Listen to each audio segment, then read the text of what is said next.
Hello friends, आ गया है lookism का चैप्टर नंबर 459 जिसमें होने वाली है धमाकेदार फाइट, बहुत सारा एक्शन। तो आइए करते हैं चैप्टर की शुरुआत। मैं हूं प्रिया, वेलकम टू प्रीमिकेन। जैसा कि पिछले चैप्टर में हमने देखा था कि जेरी केवोन हार चुका था वॉरेन चाई से और उसके बाद शुरू हुई थी लड़ाई वास्को एंड एली जैंग की। और इस चैप्टर की शुरुआत में हम देखते हैं एली जैंग का एक फ्लैशबैक जहां पर कुछ लोग उसके सामने झुके हुए हैं। वो बहुत सारे पैसे भी लेकर आए हैं। अभी एली जैंग की वॉइस ओवर हमें सुनाई देती है जहां पर वो कहता है कि हाँ, मैं जानता हूँ कि मैं गलत कर रहा हूँ। मैं ये भी जानता हूँ कि मैंने जो रास्ता चुना है वो गलत है और मैं वही इंसान बन गया हूँ जो मैं कभी भी बनना नहीं चाहता था, लेकिन मेरे पास कोई और रास्ता नहीं है। इसी बीच में हम देखते हैं कि एली के सामने जो दो लोग झुके हुए थे वो कहते हैं कि ये इस मंथ की पेमेंट है जो थोड़ी सी लेट हो गई। इस बात पर एली चैंग को बहुत ही ज्यादा गुस्सा आ जाता है। वो जानबूझकर इतना ज्यादा एग्रेशन दिखा रहा है और मन में उसे गिल्ट भी फील हो रहा था। तभी वो दोनों लोग एली चैंग के सामने गिड़गिड़ाने लगते हैं कि हमें माफ कर दीजिए, लेकिन एक महीने में 10 बिलियन वॉन कमाना बहुत ही ज्यादा मुश्किल है। इस पर एली चैंग कहता है कि इससे मेरा कोई लेना देना नहीं है और वैसे भी इतना सब होने के बाद भी तुमने अपने लिए तो पैसे बचा ही लिए होंगे, तो तुम्हारे इतने हिम्मत। और एली जैंग इन्हें मारना शुरू कर देता है। एक आदमी के पिटने के बाद तभी दोनों लोग रोने लगते हैं। इसी बीच में एली जैंग कहता है कि मैं अच्छी तरह से जानता हूँ कि तुम मेरे नाम का इस्तेमाल करते हो, बाहर जाकर लोगों से पैसे छीनते हो। तब वो लोग कहते हैं कि आपको कैसे पता। तब एली जैंग कहता है कि मैं बस एक हफ्ते का टाइम दे रहा हूँ, अभी इसी वक्त सुन लो ध्यान से, मुझे अपने पैसे टाइम पर चाहिए। और यहाँ पर एली जैंग की वॉइस ओवर कहती है कि मैं जानता हूँ कि मैं बहुत ही ज्यादा बुरा इंसान धीरे धीरे बन गया हूँ। लोगों की नजर में वो मुझसे नफरत भी करने लगे हैं, लेकिन मैं ये इसलिए कर रहा हूँ ताकि अपनी फैमिली को बचा सकूं। मुझे किसी तरह से अपनी फैमिली को प्रोटेक्ट करना है क्योंकि मैं चाहता हूँ कि मेरा बैड लक फिर से मेरी फैमिली के आड़े ना आए, मेरी फैमिली मेरी वजह से सफर ना करे और पैसों की वजह से वो परेशान ना हो। ये वही सारी बातें याद कर रहा था कि किस तरह से यूजिन ने इसे परेशान किया, इसकी फैमिली को भी डिस्ट्रॉय करने की वो बात कर रहा था। अभी हम देखते हैं किंग ऑफ सुवोन का राइट हैंड चैंग योंग जी, जो कि अब 5th एफिलिएट में काम कर रहा है एली जैंग के साथ। वो आकर खड़ा हो जाता है। एली इससे पूछता है कि अब हमें किससे पेमेंट लेनी है। तब चैंग योंग जी बताता है कि किंग ऑफ प्योंग ताइक से अब हमें पेमेंट लेनी है, लेकिन थोड़ी देर के लिए रेस्ट कर लीजिए, कम से कम ये ड्रिंक तो पी लीजिए। लेकिन एली जैंग, जिस पर पैसे कमाने का भूत सवार है, वो खड़ा होता है और कहता है कि हमें कल तक सारे पैसे इकट्ठे करने होंगे और मुझे अपनी फैमिली को किसी तरह से बचाना है। और एली जैंग कहता है कि अब मैं बिल्कुल भी रुक नहीं सकता। और स्टोरी आ जाती है फिर से वापस प्रेजेंट में, जहां पर वास्को एंड एली जैंग की लड़ाई हो रही है। यहाँ पर एली जैंग वही बातें सोच रहा है और कहता है कि अब मैं बिल्कुल भी किसी भी हालत में रुक नहीं सकता। एली जैंग एंड वास्को दोनों ही एक दूसरे से बुरी तरह से लड़ाई कर रहे हैं और एक दूसरे के अटैक को डॉज भी कर रहे होते हैं। तभी वास्को कहता है कि तुझे क्या हो गया है, मुझे तो ऐसा लगा था चाहे तू कितने भी गलत काम कर ले लेकिन तेरे अंदर अच्छाई है क्योंकि तू एक गुड गाय है, लेकिन तुझे देखकर तो ऐसा बिल्कुल भी नहीं लग रहा। क्या हो गया है तुझे एली। और उधर एली जैंग सोच रहा था कि मुझे ये बार बार पीछे मुड़ने के लिए क्यों कह रहा है। मुझे बिल्कुल भी रिग्रेट नहीं है जो मैंने किया है क्योंकि मैं पीछे मुड़ ही नहीं सकता। तभी वास्को कहता है कि तुझे क्या लगता है जब ये ना बड़े होकर ये सब देखेगी, क्या वो तुझ पर प्राउड फील करेगी जो भी तुम घटिया काम कर रहे हो। इस पर एली जैंग कहता है कि क्या चाहता है तू, मैं खुद पर एम्बेरस्ड फील करूं। हाँ, दोनों ही एक दूसरे पर अपनी अपनी मूव्स को ट्राई कर रहे हैं। एली जैंग अपने बेटन से सारे वार रोक रहा था वास्को के। तभी एली जैंग सोच भी रहा है कि ये कब इतना ज्यादा स्ट्रांग हो गया, इसके मूव्स भी काफी बदल गए हैं। आगे वास्को कहता है कि तुझे क्या हो गया है, तू रुक क्यों नहीं रहा। तभी इस पर एली जैंग कहता है कि तुम मुझे एम्बेरसिंग मोमेंट पे लाना चाहते हो, तुम्हें क्या लगता है कि मैं खुद पर शर्मिंदा हो जाऊंगा, लेकिन मुझे ऐसा बिल्कुल भी नहीं लगता। और इसी बीच में हम देखते हैं कि वास्को बुरी तरह से पिटने लगता है। एली जैंग अपनी बेटन से इस पर एक के बाद एक वार करता है और कहता है कि तुझे पता है रियल एम्बेरसमेंट क्या होती है, कमजोर बनकर अपने परिवार को खो देना, और मैं ये बिल्कुल भी नहीं करूंगा। और उधर हम देखते हैं कि वास्को अपने मन में सोच रहा है कि ये बहुत ही ज्यादा स्ट्रांग हो चुका है पहले से भी, लेकिन ये इतना भी स्ट्रांग नहीं हुआ है। और अब मैं अप्लाई करूंगा ब्रेक डेक का स्किल नंबर 3। और हम देखते हैं एक अजीब सा ही पोज जहां पर वास्को अपने दोनों पैरों को मोड़कर हवा में एक तरह से लटक सा जाता है। पता नहीं ये कैसे कर रहा है, बट ऐसा दिखाया गया है कि ये इस तरह से खड़ा है। और यहाँ पर एलिजेंग ये सारी मूव्स देखकर हैरान है कि आखिरकार ये इतना ज्यादा स्ट्रांग कब से हो गया। अभी हम देखते हैं कि वास्को अपनी बॉडी को पूरी तरह से पीछे की तरफ बैंड करके पूरे प्रेशर के साथ एक लो किक मारता है एलिजेंग को।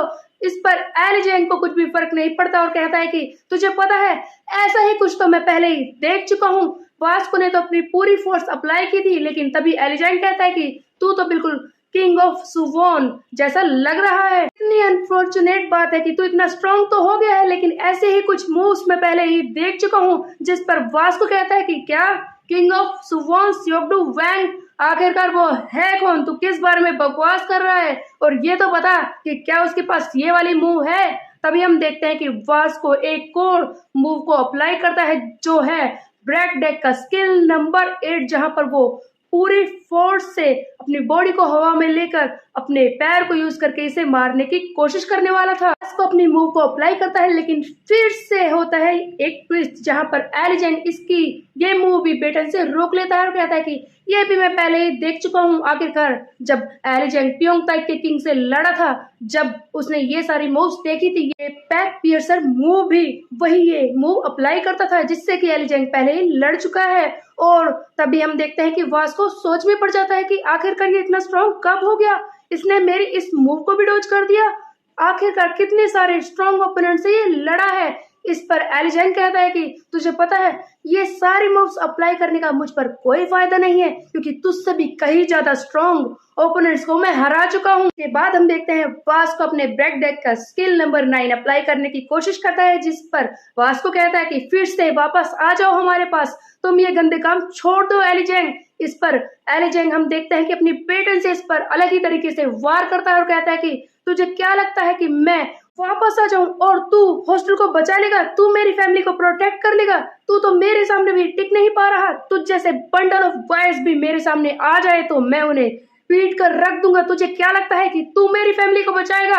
इसलिए बकवास करना बंद कर। हम देखते हैं कि वास्को ऐसा लगता है कि बीच में रुक सा गया है, वो एक भी बार नहीं कर रहा, जानबूझकर एलिजेंग से पिटने लगता है, बार बार बस यही कह रहा है कि तुम वापस आ जाओ। जिस पर एलिजेंग कहता है कि तुम मुझे रोक नहीं पाओगे, तुम क्या चाहते हो कि मैं वापस आ जाऊं? और ये अपनी बेटन से पूरी तरह से इसकी आंख पर वार करता है। उसके बाद बेटन को इसके मुंह में घुसा देता है और वास्को की बुरी हालत हो जाती है। और फिर ये बेटन पर एक बहुत ही जोर से किक मारता है, जिससे कि वास्को बहुत ही दूर जाकर गिरता है। तब वास्को एलिजेंग से कहता है कि तुझे पता है, उस यूजिन ने मुझसे प्रॉमिस किया है, अगर मैं उसे पैसे कमा कर दूंगा तो वो इसके बदले में हॉस्टल का ध्यान रखेगा। अब किसी को भी मेरी फैमिली में पैसों के बारे में चिंता करने की जरूरत नहीं है, चाहे किसी की भी रिस्पॉन्सिबिलिटी तू ले ले, लेकिन आखिरकार पैसों की तो जरूरत पड़ेगी ही और मेरी फैमिली का ध्यान मुझे रखना ही है। मेरा मिस फॉर्च्यून उन्हें फॉलो नहीं करेगा, सैली को और ज्यादा पैसों के लिए स्ट्रगल नहीं करना पड़ेगा और वॉरेन उसे कंस्ट्रक्शन साइट पर काम नहीं करना पड़ेगा। लेकिन मन ही मन में एलिजेंग सोच रहा था कि मुझे माफ कर दो वास्को, और मैं खुश हूँ कि तुम मुझे अपना दोस्त समझते हो, लेकिन मैं वापस नहीं आ सकता। मैं चाहे कुछ भी कर लूं, मुझे वापस नहीं आना होगा। आगे एली कहता है कि एमी एंड नेथल आराम से स्कूल जा पाएंगी और डेरेक एंड मैक्स दोनों ही वो सारी चीजें सीख पाएंगे जो उन्हें सीखनी है, और उनके लिए पैसे चाहिए जो मैं कमा कर रहूंगा। और यह ना जब बड़ी होगी तो उसे किसी भी चीज की जरूरत की कमी महसूस नहीं होगी, और मैं ये सारी चीजें कर रहा हूँ अपनी फैमिली के लिए, और मैं उनके लिए कुछ भी कर सकता हूँ, मैं वापस नहीं आऊंगा। एलिजेंग फिर से चिल्लाता है कि चाहे मैंने कितने भी घटिया काम किए हो, लेकिन इन द एंड तुम भी जानते हो कि सब कुछ पैसों से ही होता है और मैं वो कमा कर ही रहूंगा। इसी बीच में हम देखते हैं एक और बहुत ही बड़ा ट्विस्ट, जब अचानक से वास्को को होश हो जाता है, वो मुंह से बेटन को निकालकर फेंक देता है और कहता है कि मैं जानता हूं कि तुम बहुत ही ज्यादा बर्दाश्त कर रहे हो, लेकिन अगर हमारे प्रेजेंट में बहुत ही घटिया चीजें हो रही हैं और हम उनके सामने झुक जाएं तो वो कभी भी बदल नहीं पाएगा, और अगर तुम अपने प्रेजेंट के सामने खड़े नहीं हुए तो तुम एक ना एक दिन बहुत ही बुरे और इविल इंसान बन जाओगे।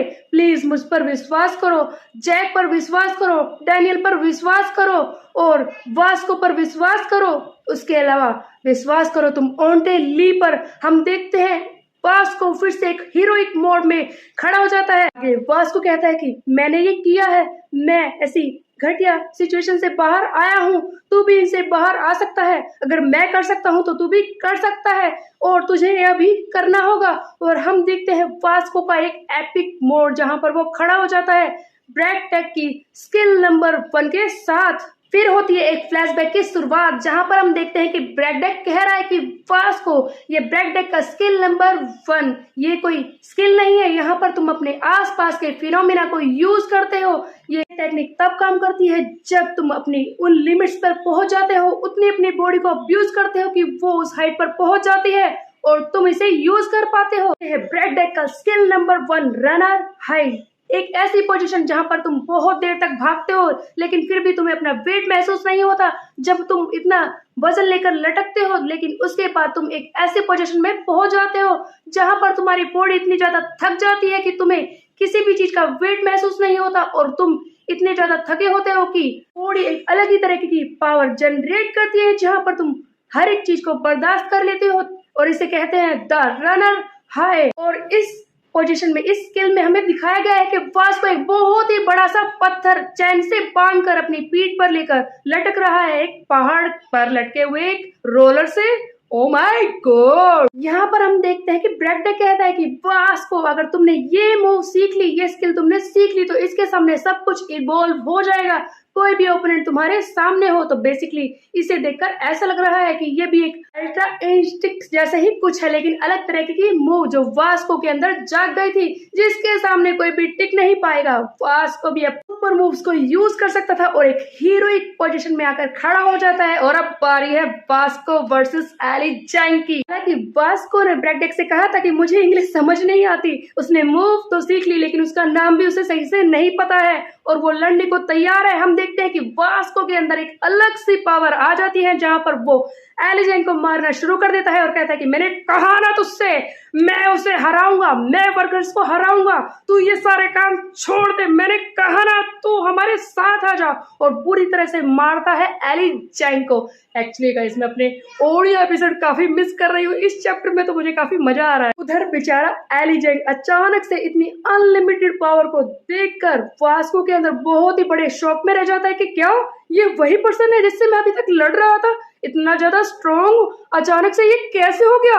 आई डोंट नो, अब मैं क्या करूं, इतना ज्यादा पावरफुल ये कैसे हो सकता है? वास्को फिर से चिल्लाता है कि होस्टल को मैं बचाऊंगा, छोड़ दे इन्हें तू। और उसके बाद ये अलग अलग तरह की मूव्स दिखाने लगता है। ये कहता है कि मैं अपने मोमेंटम पर पहुंच चुका हूं और मैं तुझे दिखाऊंगा कि किसी के सर को पकड़कर किस तरह से हिट करते हैं। और उसके बाद हम देखते हैं कि ये एली जैंग को बुरी तरह से पीटता है, एक के बाद एक वार करता है जिस पर एली जैंग तो बहुत ही बड़े शौक में है और उसे धीरे धीरे विश्वास भी होने लगता है कि चाहे वो आज हारे क्यों न जाए लेकिन वास्को एंड बाकी टीम है जो उसके हॉस्टल को बचा लेगी। उसको बहुत जोर से चिल्लाता है कि मैं तुम्हारा दोस्त हूँ, अपने दोस्तों पर विश्वास करो, तुम्हारे बहुत ही अच्छे दोस्त है। इसी बीच में हम देखते हैं कि एली जैंग को एक अजीब सा फ्लैशबैक जैसा कुछ दिखाई देता है जहां पर वो हैदर की वॉइस ओवर को सुन रहा है। वो कह रही है कि फाइनली एली जैंग वो हो गया, तुम्हें फ्रेंड्स मिल चुके हैं, बहुत ही अच्छे फ्रेंड्स जो तुम्हारे लिए कुछ भी कर सकते हैं और तुम अब ये सब कुछ करना बंद कर सकते हो,